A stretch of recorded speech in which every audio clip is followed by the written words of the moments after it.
یہ قرآن ایک بابرکت کتاب ہے جسے ہم نے آپ صلی اللہ علیہ وسلم پر نازل کیا تاکہ لوگ اس پہ غور اور فکر کریں اور تاکہ اہل فہم اس سے نصیحت حاصل کریں۔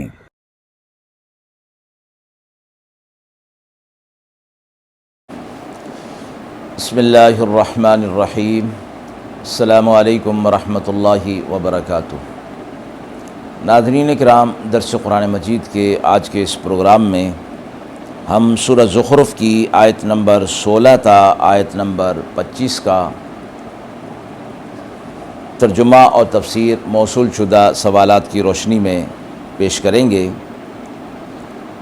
آیت نمبر 16 تا 19 کے حوالے سے جو سوال موصول ہوا ہے کہ اللہ تعالیٰ نے مشرکین کے لیے کہ خدا کے بیٹوں کے انتخاب کو کس طرح تنقید کا نشان بنایا ہے اور ان کے اس عقیدے کی تردید میں کیا دلائل پیش کیے ہیں۔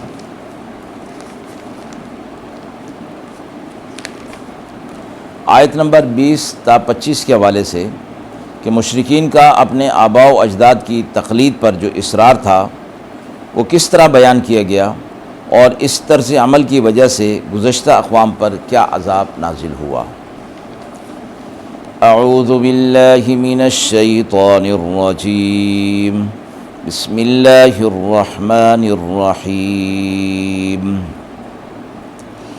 ام اتخذ مما يخلق بنات واصفاكم بالبنین وَإِذَا بُشِّرَ أَحَدُهُم بِمَا ضَرَبَ لِلرَّحْمَنِ مَثَلًا ظَلَّ وَجْهُهُ مُسْوَدًّا وَهُوَ كَظِيمٌ أَوَمَن يُنَشَّأُ فِي الْحِلْيَةِ وَهُوَ فِي الْخِصَامِ غَيْرُ مُبِينٍ وَجَعَلُوا الْمَلَائِكَةَ الَّذِينَ هُمْ عِبَادُ الرَّحْمَنِ إِنَاثًا أشهدوا خلقهم ستكتب شهادتهم ويسألون وقالوا لو شاء الرحمن ما عبدناهم ما لهم بذلك من علم إن هم إلا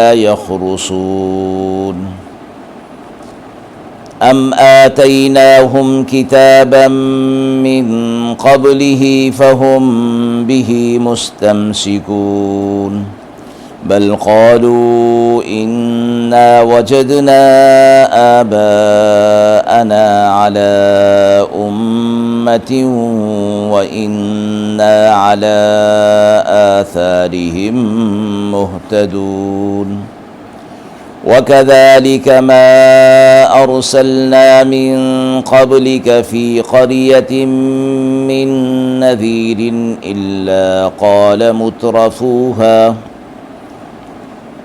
إِنَّا وَجَدْنَا آبَاءَنَا عَلَى أُمَّةٍ وَإِنَّا عَلَى آثَارِهِم مُّقْتَدُونَ قال أولو جئتكم بأهدى مما وجدتم عليه آباءكم قالوا إنا بما أرسلتم به كافرون فانتقمنا منهم فانظر كيف كان عاقبة المكذبين۔ آیات مبارکہ کا ترجمہ ملاحظہ فرمائیں۔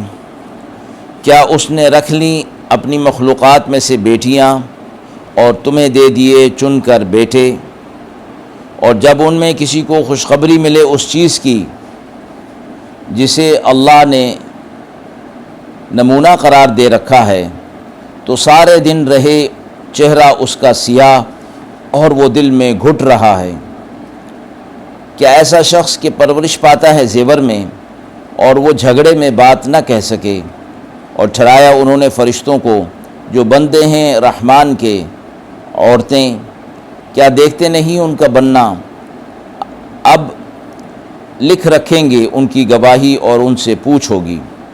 اور کہتے ہیں اگر اللہ چاہتا یعنی رحمان چاہتا تو ہم عبادت نہ کرتے ان کی، کچھ خبر نہیں ان کو اس کی، یہ سب اٹکل سے کام لے رہے ہیں۔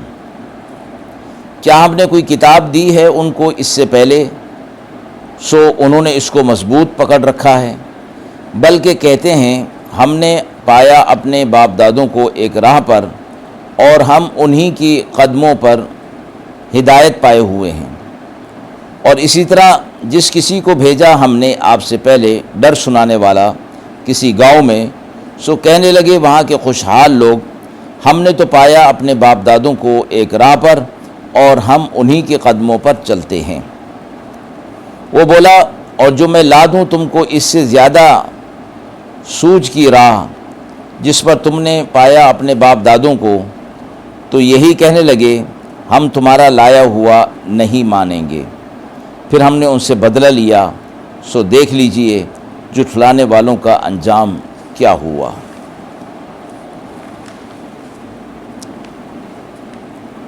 آیت نمبر 9 کے حوالے سے مشرکین کے عقیدے کا ذکر کس انداز میں کیا گیا ہے؟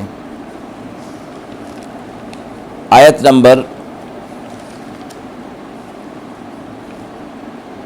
16 تا 19 کے حوالے سے اللہ تعالیٰ نے مشرکین کے خدا کے لیے بیٹوں کے انتخاب کو کس طرح تنقید کا نشانہ بنایا، اور ان کے اس عقیدے کی تردید میں کیا دلائل دیے ہیں۔